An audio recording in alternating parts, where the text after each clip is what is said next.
I think, few myths about art therapy. Anybody can take art therapy. There is no requirement or there is no rule that only if I'm mad, only with people with schizophrenia, bipolar, these serious disorders have to take therapy. It's not like that. Anybody who has or who have been through tough times and there are some bad memories and they want to handle it better, which might lead to wrong decisions today in their life, definitely they can go into this therapy. And you don't have to know art for this. It's just a medium of expression. And in a session of say 55 to 60 minutes, art is done for 15 minutes. And the rest of the session is questioning and answering and trying to reflect and trying to look at it from a different point of view. So it's just a tool for us to get into the issue more intricately. Sometimes what happens when in other forms of therapy, it takes a lot of time to understand and get to the issue because they themselves don't know. In art therapy, it taps on the subconscious. So there's one activity that I would like to mention. There's something called scribble tag. So I might ask my client saying that just take 2 colors and start scribbling. So they start scribbling however they want and we start finding different objects and then we form a story out of it.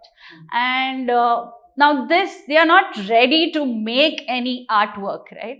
So, or they might be thinking that, okay, only if there's a house, only if there's a tree, only if there are 2-3 birds, then it's an artwork. General opinion of that.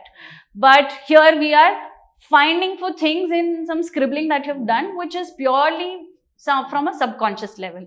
So many times it has happened that clients are, astonished, thinking that, oh, this was something that I was thinking about and I did not know that I had to even share it with you. I'm glad I shared it with you. So it happens faster because there's a visual tool and it's like now and here sort of a thing. It helps the client to come back to reality if they are drifting. Sometimes when we are talking, we tend to get drifted away. So it helps in that as well.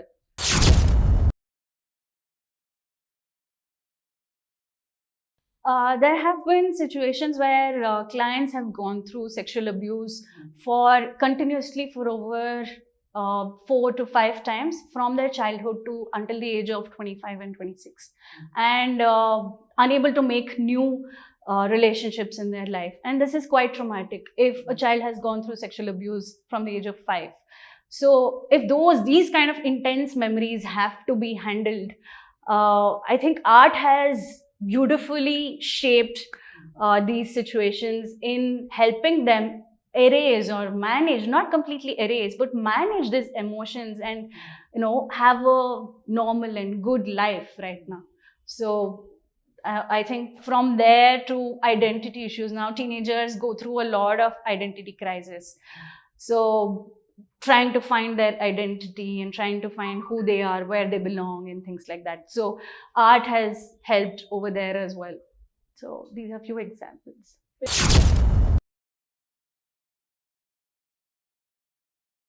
Now, how art is therapy is when clients sit with a therapist and they are in this process of art making to understand what is deep down when it's difficult to express through language.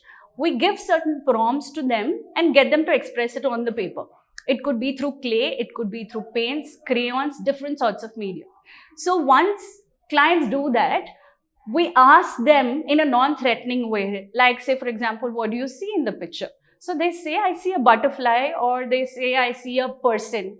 So we do not ask, what are you doing directly? So that's very threatening for anyone. So now, say for example, if I have experienced something traumatic and you keep asking questions on that traumatic event, so it's natural that I would start crying or I would get emotionally overwhelmed and I will not be able to express what happened in that situation.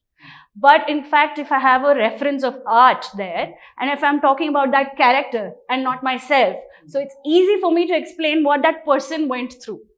And I'm not overwhelmed with my emotions. So it gets transferred to the medium that you're doing, and it's much more effective that way. And in turn, the subconscious level of the client is finding answers for all these, threatening situations, all these difficult situations.